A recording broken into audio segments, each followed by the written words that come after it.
الحمد لأهله والصلاة على أهلها وبعد.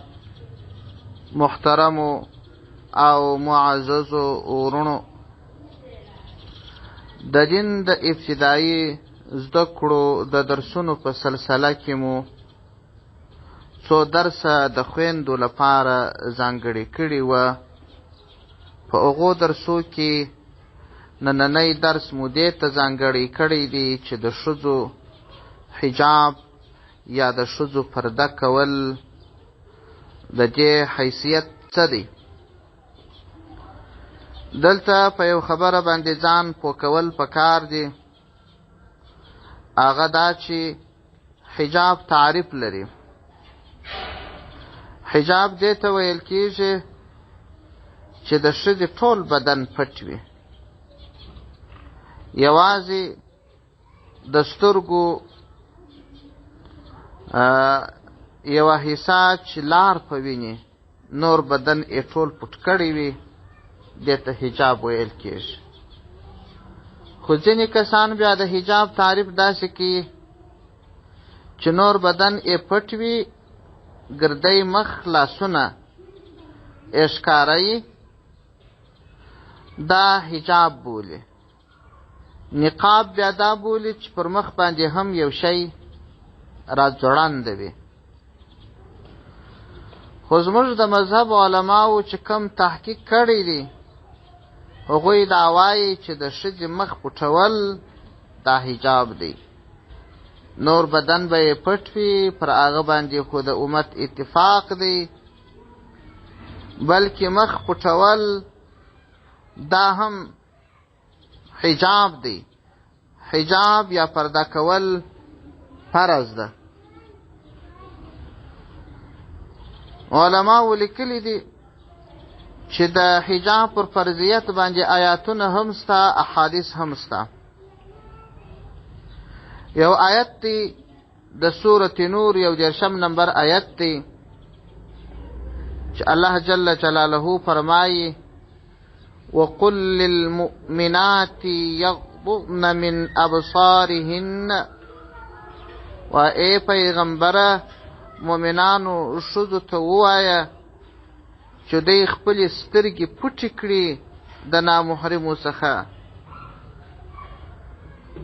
بل آیات کریمه کې راځي الله جل جلاله فرمایي وَإِذَا سَأَلْتُمُوهُنَّ مَتَاعًا فَاسْأَلُوهُنَّ مِنْ وَرَاءِ حِجَابٍ ذَلِكُمْ أَطْهَرُ لِقُلُوبِكُمْ وَقُلُوبِهِنَّ. و ای پیغمبر تخپل امت ته هدایت وکه،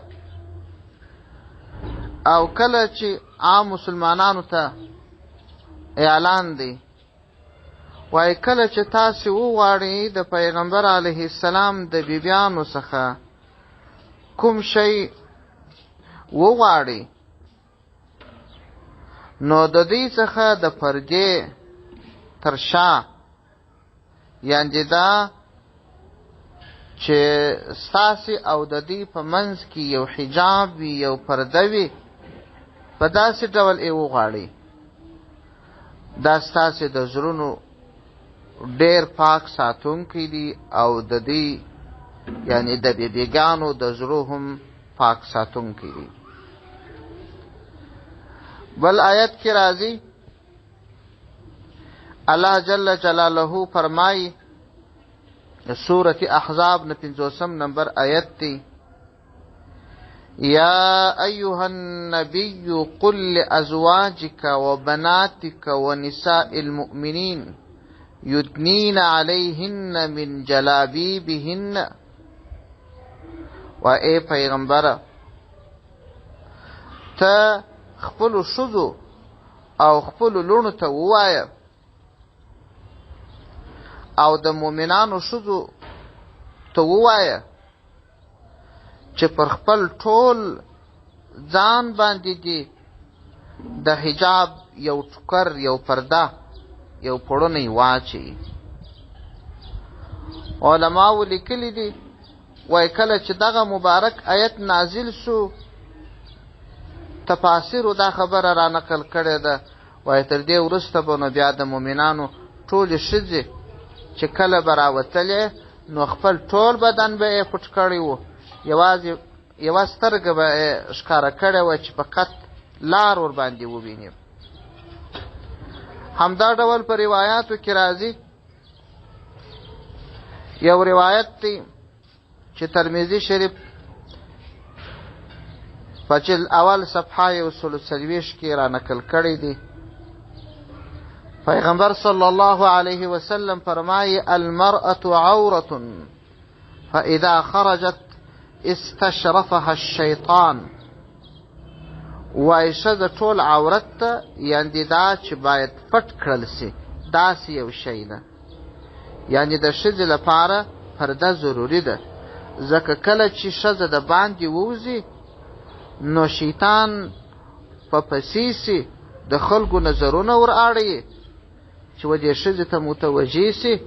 نو که ښځه ښکاره وي د خلکو په زړو کې وسوسې او افکار او شیطاني فکرونه ور اچوي، که پټه وي نو د هغه شیطاني افکارو مخه نیول کېږي. بل روایت کې راځي پیغمبر صلی الله علیه وسلم فرمایي لیس للنساء نصیب فی الخروج الا مضطره.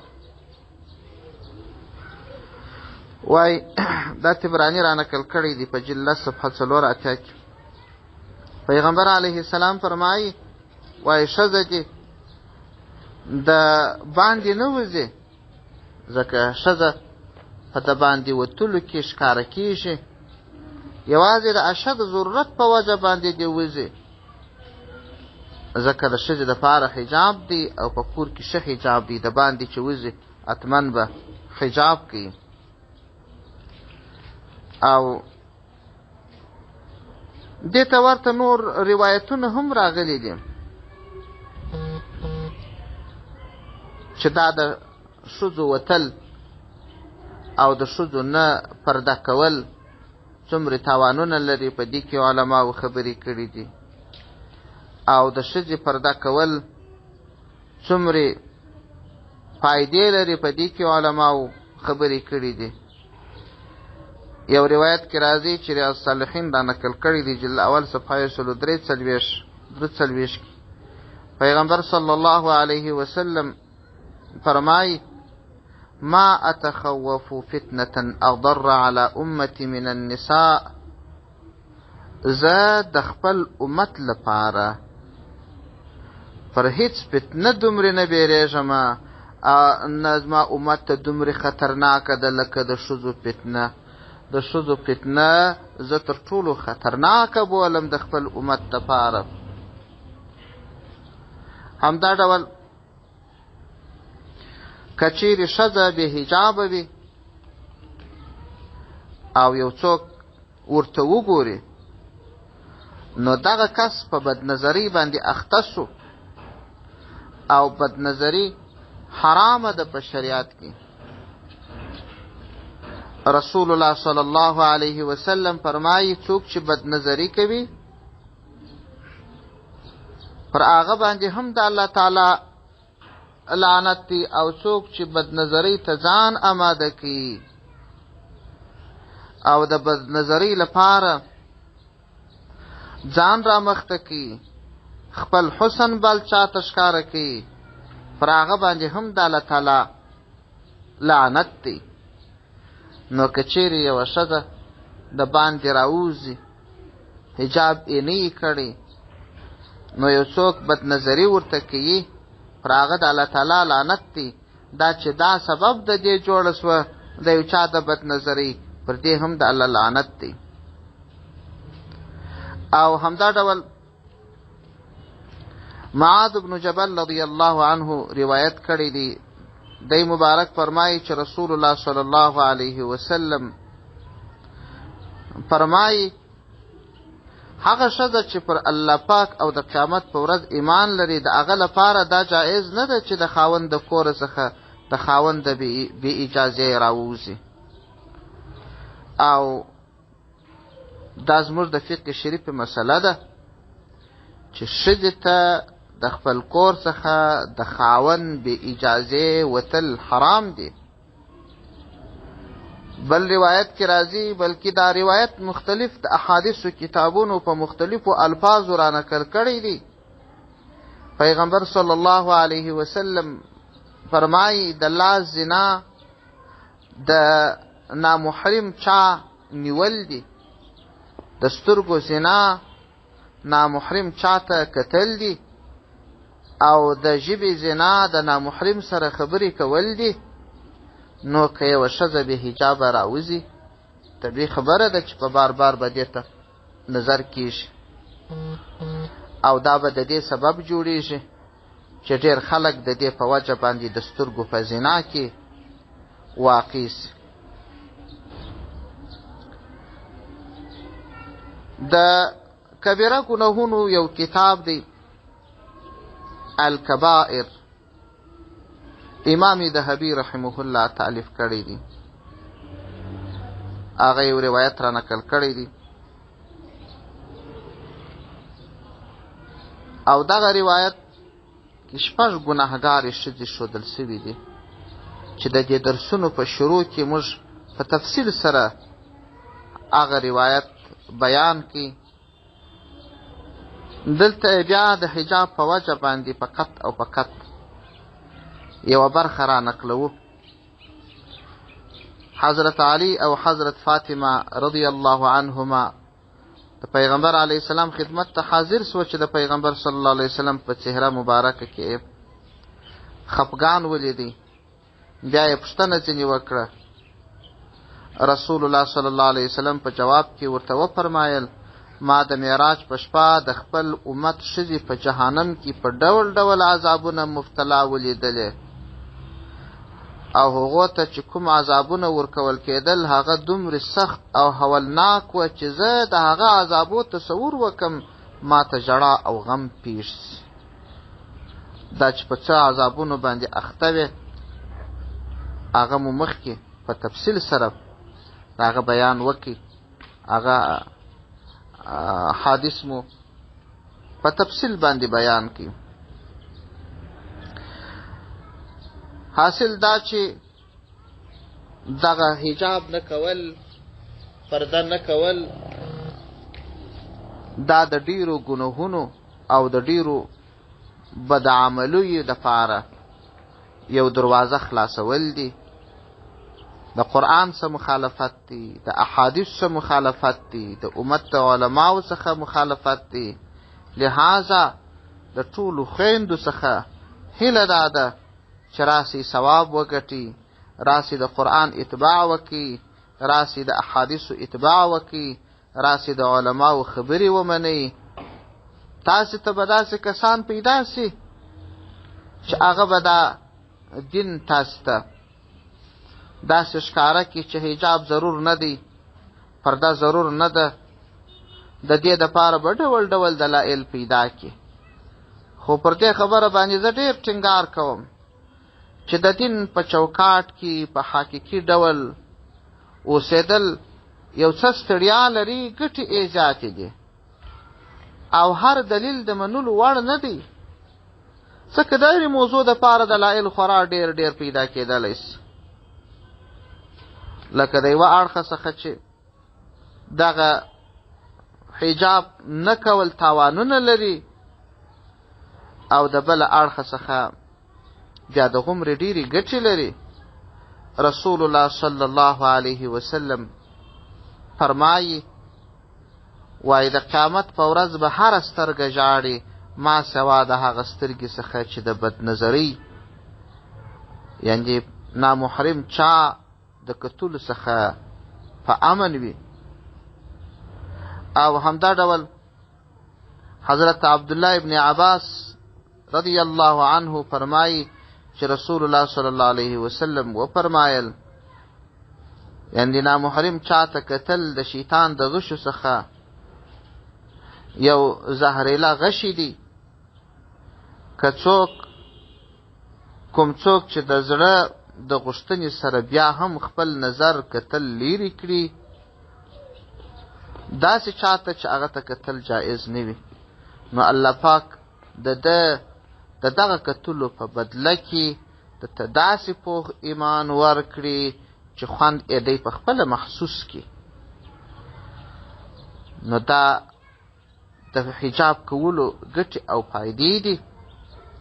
او هغه مؤمنه مسلمانه ښځه چې ایمان والایي حیاداره وي هغه هېچا ته حق نه ورکوي چې نامحرم کس، فاسق کس، ګناهګار سترګې د دې پر وجود باندې ولګېږي.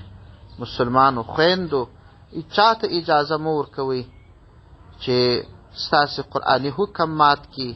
خلک به پیدا سي، تاسو ته به ډول ډول لارې جوړې کړي چې په دې دلیل باندې پرده نسته، حجاب نسته. خو هغه کسان دي چې دا دین د خلکو له منځه وړي. تاسې په دې خبر یاست چې د دنیا کفارو د مسلمانانو سره ډول ډول دښمنۍ کړي دي. یوه دښمني دا ده چې جنگ ورسره وکړي. کافران هیڅکله د هغه مسلمانانو سره جنگ نه کوي چې دوی ته شر نه رسېږي. نو دوی د هغه وخت د دې څه په امن کېدلی سي چې دوی د دې خپله دینه واړوي. نو د دینه څخه اوښتل خو داسې نه دي چې مسلمان ته راسي ته کلمه وایه مه وایه لمونځ مه کوه، لارې ورته جوړوي. مسلمان ته وایي د مسلمانانو په پوښو کې خلک ورته جوړوي. کله دا بانه ورته کوي وایي د مسلمان دپاره عذاب نسته. کله اختلاف د مسلمانانو په منځو کې جوړوي. کله وایه دا پرده نسته، حجاب نسته، دا ډول ډول دلایل ورته جوړوي د ځانه څخه. دلیل د هر شي دپاره ویل کېدلی سي. هر دلیل خو نه قابل قبول نه دی. اوس به تا ته یو څوک روایت راواخلي صحابه و شراب څښل، رښتیا دی د حدیث، اما هغه وخت د شرابو د حرمت حکم نه و راغلی. تا ته به یو حدیث څوک وایي په هغه زمانه کې صحابه و لمونځونه نه کول، دا خبره رښتیا ده. هغه وخت کې به پره سوي نه و. تا ته به یو څوک حدیث ووایي چې په هغه زمانه کې صحابه و روژې نه نیولې، دا رښتیا دی، خو په هغه وخت کې روژه نه وه پره سوې. نو هر روایت، هر دلیل دا د منلو نه دی. د دې دپاره معیار شته. معیار په دا 1400 کاله کې د دنیا د مختلفو سیمو، مختلفو صدیو، وتلیو، متخصصو، نابغو، بزرګانو، علماو معیار ټاکلی دی. نو د پردې څخه یو ورځ خلک منکر کړي، بله ورځ وایي دا ژره خو نو اوس ملایانو دومره ټینګه نیولې ده، دا مهمه نه ده. پټ سر په اسلام کې ادب دی. د خلکو د ذهنو څخه دا پټ سر له منځه یوسي. لنګوټه یو سنت عمل دی، ادا د خلکو د منځو څخه یوسي. که څه هم لنګوټه تړل سنت دی، موقت سنت نه دی، ژره ډېره ورباندې مهمه ده، ځکه هغه بعضې علما واجب بولي. دا له منځه یوسي. د مدرسو ترتیب، د دیني زده کړو ترتیب، د مسلمانانو په منځو کې د عصري او دیني علومو اختلاف،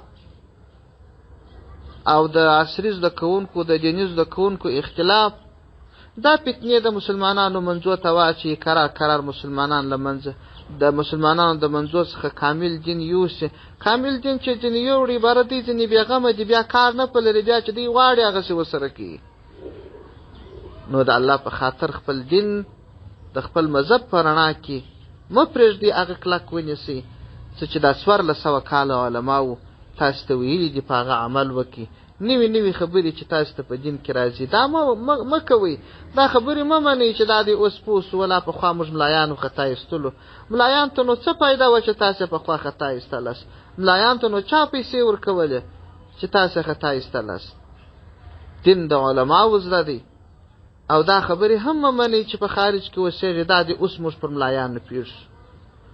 دا خبره نه ده صحیح، بلکې ستاسې علما د قرآن او د احادیثو متخصصین دي. کوم علما چې علما وي هغه معیار د علم زده کړی وي. دا د علم معیار دا اوس د دنیا په جامعاتو کې نه دی، دا د محمد رسول الله صلی الله علیه وسلم په مدرسه کې وو. ورځ تر بلې ټیټېږي، زیاتېږي نه. دا خبره مه کوئ چې اوس هغه د پخوا ملایانو اوس نو دا د نوي علما دي. صحابه چې څنګه علما و د دین په ټکنالوژي کې به مخته د دنیا علما ولاړ سي د اسباب عالمان، اما لیکن د دین علما چې څومره د علیه السلام زمانې ته نږدې وه او څومره نږدې وي هغه وتلي دي. نو ستاسو علماو زحمت ایستلی دی، خوارې یې ګاللې ده، ستاسې په خاطر وایي، د دې هېڅ پکښې نشته، ستاسې ګټه ده. که د نفس او د شیطان تابع جوړېږي نو دغه معاصر دین چې اسانۍ پکښې ډېرې دي، بس د هغه عملي کوئ. وایي وګوره ملایانو پر ما باندې پر پخوا پر موږ باندې اسمان مځکه راوستلې وه، دا د اوسایي. حجاب مه کوه، د جومات پابندي مه کوه، سرتور سر ګرځه که په وټ سر ګرځه، روژه د نه نیولو ته بهانه غواړې او تراویح 8 رکعاته کوې. نو دې ته ورته دغه اسانۍ چې نوي پیدا سوي دي دا عملي کوې. دغه نوي اسانیانې چې دا اوس تا پیدا کړلې دا د 1400 کاله نوي، همدغه د دین له منځه وړل دي، همدغه دي د دین څخه باسي. الله دې موږ ته د کامل دین د عملي کولو توفیق را نصیب کړي. والسلام علیکم ورحمة الله وبركاته.